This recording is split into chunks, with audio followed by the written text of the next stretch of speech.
கலாத்தியருக்கு நிருபம் 4ஆம் அதிகாரம் 5வது வசனம். காலத்தை குறித்து கர்த்தர் நம்மோடு இடைப்பட்டு கொண்டிருக்கிறார். விசேஷமாய் கால தாமதம். வாழ்க்கையிலே பல காரியங்கள் நமக்கு சொல்லப்பட்டு வாக்குத்தத்தம் பண்ணப்பட்டு தீர்க்க தரிசனமாய் உரைக்கப்பட்டு ஏன் இவ்வளோ நாளாகுது, இவ்வளோ காலமாகுது என்கிற கேள்விக்கு கர்த்தர் நமக்கு பதில் கொடுக்கும்படி விரும்புகிறார். கலாத்தியர் 4:5, காலம் நிறைவேறின போது ஸ்திரீனிடத்தில் பிறந்தவரும் நியாயப்பிரமாணத்திற்கு கீழானவருமாகிய தம்முடைய குமாரனை தேவன் அனுப்பினார். காலம் நிறைவேறின போது தேவன் அனுப்பினார். வாக்குத்தத்தம் கொடுக்கப்பட்ட போது இல்லை, காலம் நிறைவேறின போது. வாக்குத்தத்தம் கொடுக்கப்படுவதற்கென்று ஒரு காலம் இருக்கிறது. அந்த வாக்குத்தத்தம் நிறைவேறுவதற்கென்று ஒரு காலம் இருக்கிறது என்பதை நீங்கள் மனதிலே பதியுங்கள். வாக்குத்தத்தம் கொடுக்கப்பட்ட அடுத்த நாளே நடக்கிறதில்லை. நடந்தால் சந்தோஷம், மகிழ்ச்சி.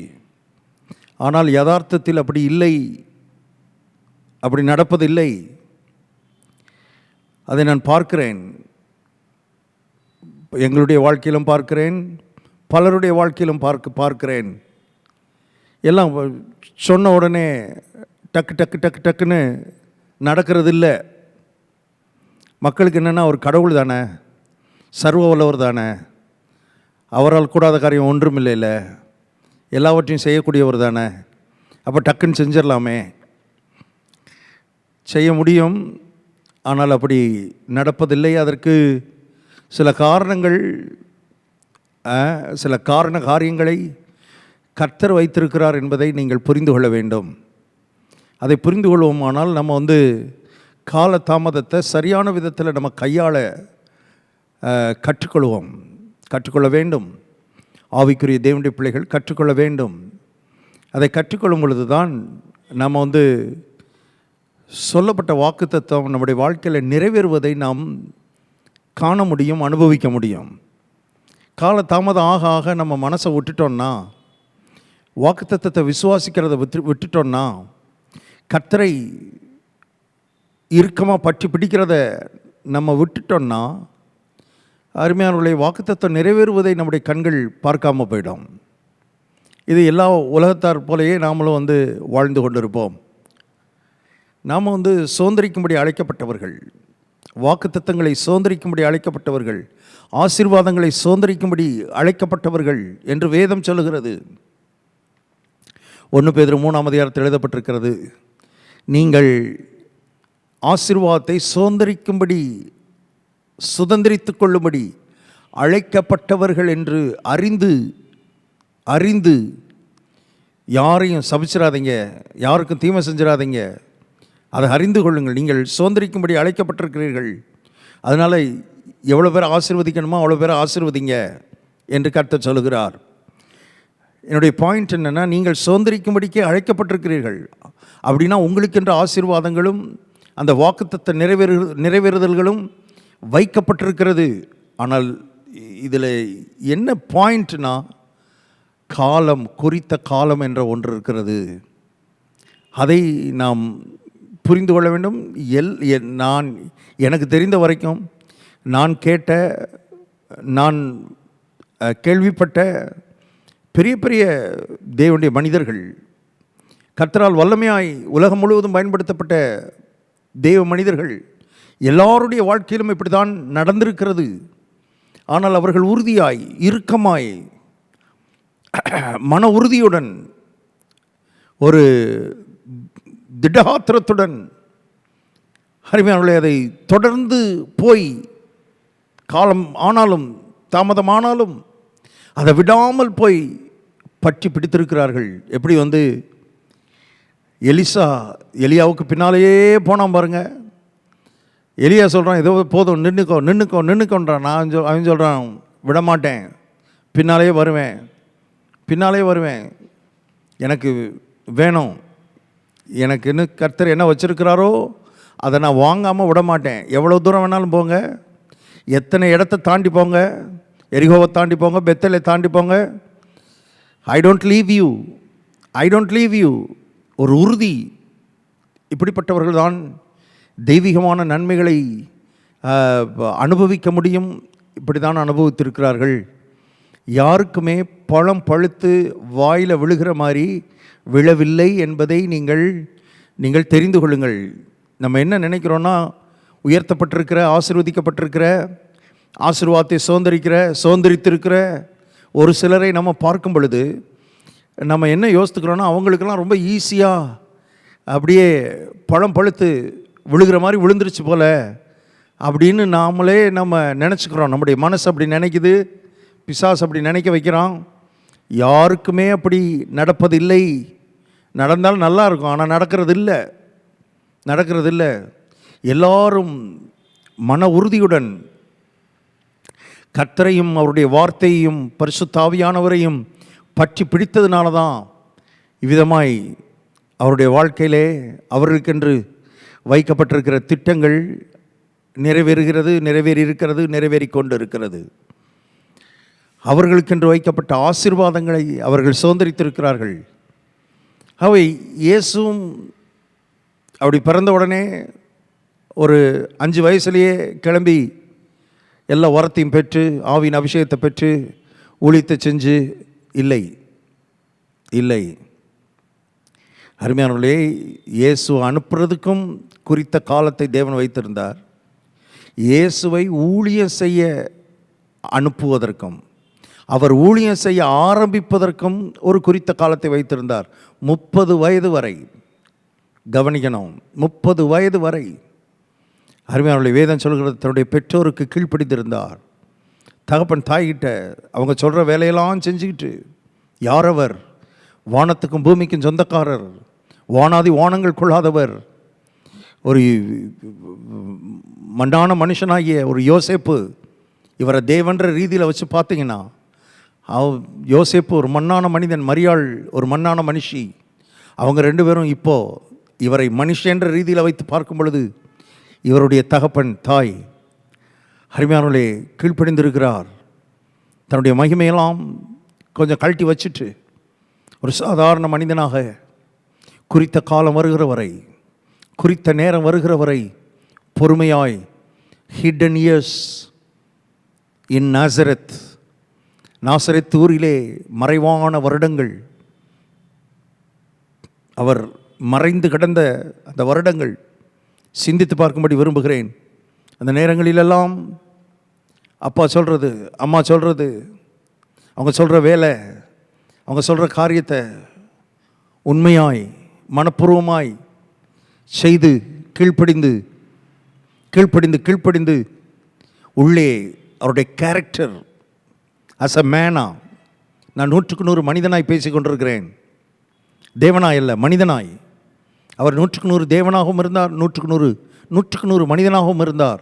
உள்ள கேரக்டர் வளருகிறது, கேரக்டர் பலமடைகிறது, வலுவடைகிறது, அவருடைய குணாதிசயம் வளருகிறது as a man. வாலிப நாட்களின் ஆசைகள், இச்சைகள், இவைகளெல்லாம் as a man ஒரு மனிதனாய் அவரை மோதும் பொழுது, அந்த டெம்டேஷன்ஸ் வரும் பொழுது, அந்த சோதனைகள் வரும் பொழுது, அவைகளெல்லாம் மேற்கொண்டு பாவமற்ற ஒரு மனிதனாக, பாவத்தை மேற்கொண்ட ஒரு மனிதனாக அருமையானவர்களே கேரக்டர், உள்ளே கேரக்டர் வளருது பாருங்க. இதெல்லாம் உள்ளே கிறிஸ்துவுக்குள்ளே ஏற்படுகிற அஸ் அ மேன் ஒரு மனிதனாக. இதெல்லாம் இந்த நான் சொல்லுகிறேன், கால தாமதமாகிற நாட்களிலே, நமக்கு நாட்கள் கடந்து போகிற இந்த வேளைகளிலே உள்ளே இதுபோல் கேரக்டர் உருவாகுதா, உள்ள தெய்வீக குணங்கள் உருவாகுதா? இங்கே தான் அநேகர் தோற்று போகிறார்கள். அநேகருக்கு இதை விளங்க மாட்டேங்குது. இந்த நாட்கள் உள்ளே மாற்றங்கள் ஏற்படுகிற நாட்கள், உள்ளே தேவன் மாற்றங்களை ஏற்படுத்துகிற நாட்கள். அதை பற்றி அருமையானவர்களே அதிகமான மக்களுக்கு எந்த வெளிச்சமும் இல்லை. உள்ள மாற்றம் ஏற்படுகிற நாட்கள், இந்த குறித்த காலம் வர்ற வரைக்கும் கர்த்தர் நமக்கு வைத்திருக்கிற நாட்கள். இதில் அநேகர் இதை நான் சொல்கிறேன், ஆயத்த நாட்கள். எதற்கான ஆயத்தம்? வாக்கு தத்தத்தை நம்முடைய வாழ்க்கையிலே சுதந்திரிப்பதற்கான ஆயத்தம். தெய்வீக திட்டங்கள் நம்முடைய வாழ்க்கையிலே நிறைவேறுவதற்கான ஆயத்தம். தேவனுடைய நோக்கங்கள் நம்முடைய வாழ்க்கையில் நிறைவேறுவதற்கான ஆயத்தம். ஆயத்த நேரம் என்பது ரொம்ப ரொம்ப முக்கியமான நேரம். The time of preparation. Time of preparation. இந்த காலம்தான் ரொம்ப முக்கியமான காலம். கர்த்தர் நம்மை ஆயத்தப்படுத்த விரும்புகிறார். ஏன்னா அவர் நமக்கு கொடுத்திருக்கிற வசனம், அவர் நமக்கு கொடுத்திருக்கிற வாக்குத்தத்தம், அவர் நமக்கு கொடுத்திருக்கிற தீர்க்க தரிசனம், இதெல்லாம் நம் கற்பனைக்கு எட்டாதவைகள், மகா பெரியவைகள். அவைகளை நம்ம நம்முடைய வாழ்க்கையில் அனுபவிக்கணும்னா நம்முடைய இருதயம் இன்னும் விசாலமாக வேண்டியது இருக்கிறது. இருதயம் இன்னும் பெரிதாக வேண்டியது இருக்கிறது. குணத்திலே ஒரு பெரிய மாற்றம் உண்டாக வேண்டியது இருக்கிறது. நான் பெரிய குணசாலின்னு சொல்லி பெருமை பாராட்டுறதுக்கு ஒன்றுமே கிடையாது. அருமையானவர்களே, அப்படி சொன்னோன்னாலே இன்னும் நம்ம குணசாலியாக மாறலைன்னு அர்த்தம்.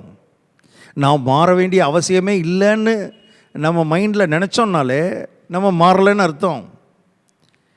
ஒரு ஆவிக்குரிய தேவனுடைய பிள்ளை என்ன சொல்லுவான் தெரியுமா? கர்த்தாவே, என்னை இன்னும் மாற்றும், என்னை இன்னும் மாற்றும், என்னை இன்னும் மாற்றும், என்னுடைய மனதை மாற்றும், என்னுடைய எண்ணங்களை மாற்றும், என்னுடைய சிந்தைகளை மாற்றும், என் மனதை இன்னும் புதிதாக்கும்.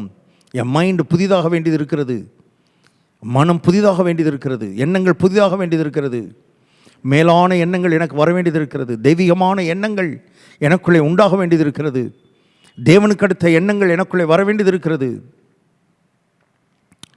அருமையானவர்களே, செதுக்கப்பட வேண்டிய இடங்களில் செதுக்கப்பட வேண்டியது இருக்கிறது, உடைக்கப்பட வேண்டிய காரியங்கள் உடைக்கப்பட வேண்டியது இருக்கிறது.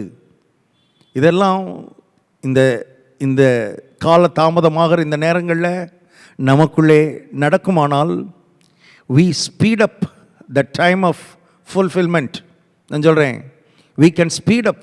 நம்ம நிறைவேறுதலின் நாட்களை முன்னுக்கு தள்ளலாம். நம்ம உருவாக்கப்படுவதற்கும் நம்முடைய குணம் மாறுவதற்கும் நம்ம விட்டு கொடுக்காமல் இருதயத்தை கடினப்படுத்தி கொண்டே இருப்போமானால் நாம் தள்ளி போட்டுக்கொண்டே இருக்கிறோம். நமக்கென்று கர்த்தர் வைத்த நேரத்தை, நமக்கென்று கர்த்தர் வைத்த காலத்தை நாம் தள்ளி போட்டுக்கிட்டே இருக்கிறோம். நாட்கள் கடந்து ஓடிக்கொண்டே இருக்கிறது. அப்படின்னா என்ன அர்த்தம்னா, உள்ளே ஏற்பட வேண்டிய மாற்றம் இன்னும் ஏற்பட இல்லை. பாஸ்டர், எனக்கா? உங்களுக்கு மட்டுமல்ல, எனக்கும், எல்லாருக்கும் உள்ளே மாற்றம் ஏற்பட வேண்டும். மாற்றங்கள் ஏற்பட்டு கொண்டே இருக்க வேண்டும். நம்முடைய கேரக்டர் மாறிக்கொண்டே இருக்க வேண்டும். நம்முடைய குணம் ரொம்ப முக்கியமானது. கீழ்ப்படுகிற ஒரு இருதயம், மேலானவைகளை நினைக்கிற ஒரு இருதயம். கர்த்தர் நம்மை ஒரு குயவனாக இருந்து நம்மை வணைந்து வணைவதற்கு இருதயத்தை திறந்து கொடுக்கிற ஒரு நிலை. நம்ம வெளியே மாற்றம், நான் அடிக்கடி சொல்கிறது போல், நாம் நமக்கு வெளியே மாற்றம் ஏற்படணும்னு அழுகிறோம், கூப்பாடு போடுறோம், கண்ணீர் வடிக்கிறோம். அதை மாற்றுங்க ஆண்டவரே, இதை மாற்றுங்க ஆண்டவரே, அந்த சூழ்நிலையை மாற்றுங்க ஆண்டவரே, இந்த சூழ்நிலையை மாற்றுங்க ஆண்டவரே, கூப்பாடு போடுறோம், கத்துறோம். கர்த்தர் சொல்கிறாரு, வெளியே மாற்றம் ஏற்படுவதற்கு முன்னால் உனக்குள்ளே மாற்றம் ஏற்பட வேண்டியது இருக்கிறது. உனக்குள்ளே. அதனால தான் லேட் ஆகுது, அதனால தான் தள்ளிக்கிட்டே போகுது. இது ஒரு மிகப்பெரிய சத்தியம் என்பதை தெரிந்து கொள்ளுங்கள். உள்ளே குணத்திலே ஒரு மாற்றம், character moulding, renewal of mind, மனம் புதிதாகுவது, இவைகளெல்லாம் ஆக்டிவாக கர்த்தரோடு இணைந்து, ஆவியானவரோடு இணைந்து நமக்கு உள்ளே நடக்க உள்ளே மாற்றம் ஏற்படும் பொழுது வெளியே ஆட்டோமேட்டிக்காக, நீங்கள் அதுக்காக ரொம்ப கஷ்டப்பட வேண்டியதில்லை, ரொம்ப பாடுபட வேண்டியதில்லை. நான் அதை பார்த்து விட்டேன், பலருடைய வாழ்க்கையில் அதை பார்த்து விட்டேன். அதுக்காக நீங்கள் ரொம்ப போட்டு அலட்டிக்கிட வேண்டியதில்லை, ரொம்ப கஷ்டப்பட வேண்டியதில்லை.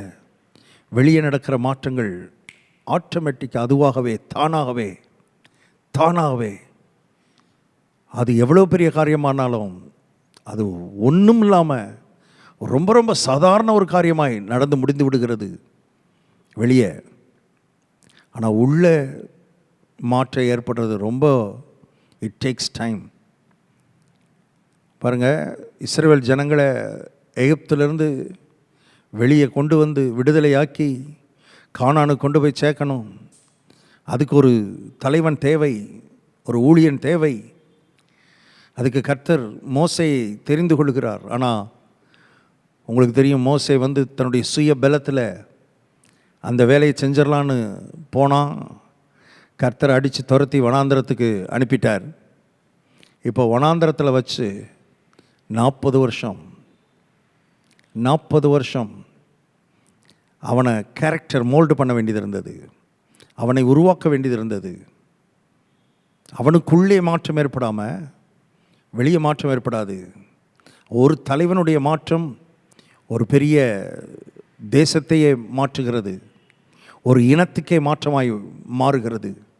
ஒரு நபருடைய மாற்றம் ஒரு குடும்பத்தையே மாற்றும், ஒரு நபருடைய மாற்றம் ஒரு சபையை மாற்றும், ஒரு நபருடைய மாற்றம் ஒரு தேசத்துக்கே ஒரு விடிவு காலத்தை கொடுத்துருச்சு. ஒரு இனத்துக்கே, இஸ்ரவேல் இனமே, யூத குலமே அந்த அடிமைத்தனத்திலிருந்து வெளியே வந்து விட்டது. அது வெளியே வர்றதுக்கு ஒரு நைட்டு தான் ஆச்சு. ஆனால் மோசையை மாற்றுறதுக்கு 40 வருஷம் ஆச்சு. பாருங்கள், ஒரு மனிதனை உள்ளே மாற்றுறதுக்கு எவ்வளவு கஷ்டப்பட வேண்டியது இருக்குது பாருங்கள். இப்போ உள்ளே மாறிட்டான்னு கர்த்தருக்கு தெரிந்த மாத்திரத்தில் வந்தார், வேலையை முடித்தார், ரொம்ப கஷ்டப்படலை. பாருங்கள், டக்குன்னு வேலை முடிஞ்சது, வெளியே வந்துட்டாங்க. இதுதான் பேட்டர்ன், இதுதான் காட்ஸ் பேட்டர்ன் என்பதை தெரிந்து கொள்ளுங்கள். நமக்கு உள்ளே மாற்றத்தை ஏற்படுத்த விரும்புகிறார். அந்த மாற்றத்தை கர்த்தர் ஏற்படுத்துறதுக்கு நாம் அவரோடு கோஆப்ரேட் பண்ணணும், நாம் அவரோட ஒத்துழைக்கணும். நான் மாற மாட்டேன், நான் யார் தெரியுமா, நான் எவ்வளோ நல்லவன் தெரியுமா, இந்த எண்ணம், இந்த சிந்தை இதெல்லாம் உடைக்கப்படணும். மோசைக்கு உடைக்கப்பட்டது. அவன் நான் ஜாதிச்சிருவனாக்குன்னு நினச்சவன் 40 வருஷத்துக்கு முன்னால் இப்போ சொல்கிறான், எகிப்துக்கு போகவும் பார்வோனிடத்தில் போய் நிற்கவும் நான் எம்மாத்திரம். இந்த இடத்துக்கு அவனை வர வைக்கிறதுக்கு அருமையானவர்களே 40 வருடமாகி விட்டது. 40 வருஷம் லேட்டாக போச்சு.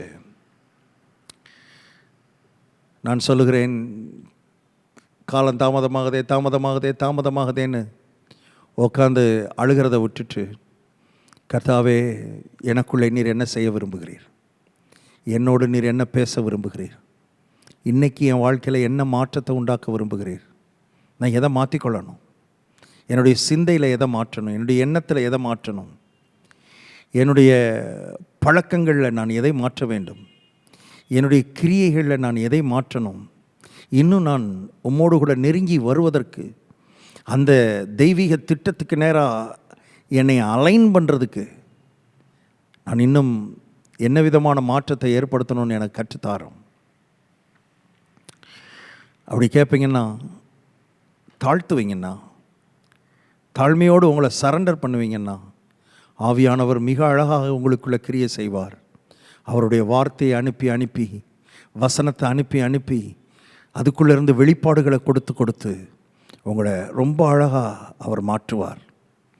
உங்களுடைய மாற்றப்படாத இடங்கள், கடினமான பகுதிகளையெல்லாம் கர்த்தர் வந்து செதுக்கி சரி பண்ணி, பள்ளங்களையெல்லாம் அருமையானவர்களை மேடாக்கி, குன்றுகளையெல்லாம் தகர்த்து கர்த்தருக்கு வழியை ஆயத்தப்படுத்துவார் ஆவியானவர். நீங்களும் ஆவியானவரும் சேர்ந்து அவ்விதமாய் ஆயத்தப்படும் பொழுது கோணலானவைகள் செவையாகும், கரடானவைகள் சமமாகும். உங்கள் வாழ்க்கையில் கர்த்தர் அதை செய்ய விரும்புகிறார். ஜெபிப்போம். நல்ல பிதாவை, நாங்களுமே நன்றியோடு துதிக்கிறோம். கால தாமதங்கள் எங்களுக்குள்ளே ஏற்பட வேண்டிய மாற்றங்களை குறித்து எங்களுக்கு போதிக்கிறது என்பதை இந்த நாளில் எங்களுக்கு நீர் கற்றுத்தந்ததுக்காக நாங்கள் உமக்கு நன்றி செலுத்துகிறோம். we need a change. ஒவ்வொரு நாளும் நாங்கள் மாறிக்கொண்டே இருக்க வேண்டும். எங்கள் ஆட்டிடியூடு மாறணும், எண்ணங்கள் மாறணும், எங்கள் சிந்தை மாறணும், எங்கள் பழக்கங்கள் மாறணும்.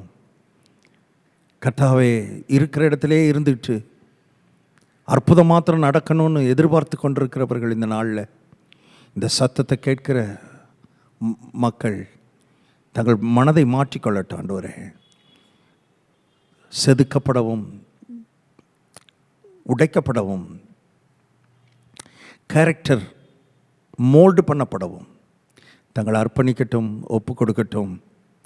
சுதந்திரிக்க வேண்டியவைகளை அவர்கள் சுதந்திரித்து ஒரு மனநிறைவான வாழ்க்கை இந்த உலகத்தில் வாழ்ந்து பலரை ஆசீர்வதிக்க கர்த்தர் உதவி செய்யும். இயேசு கிறிஸ்துவின் நாமத்தில் ஜெபிக்கிறோம் பிதாவே. ஆமேன், ஆமேன். God bless you. கர்த்தர் உங்களை ஆசீர்வதிப்பார்.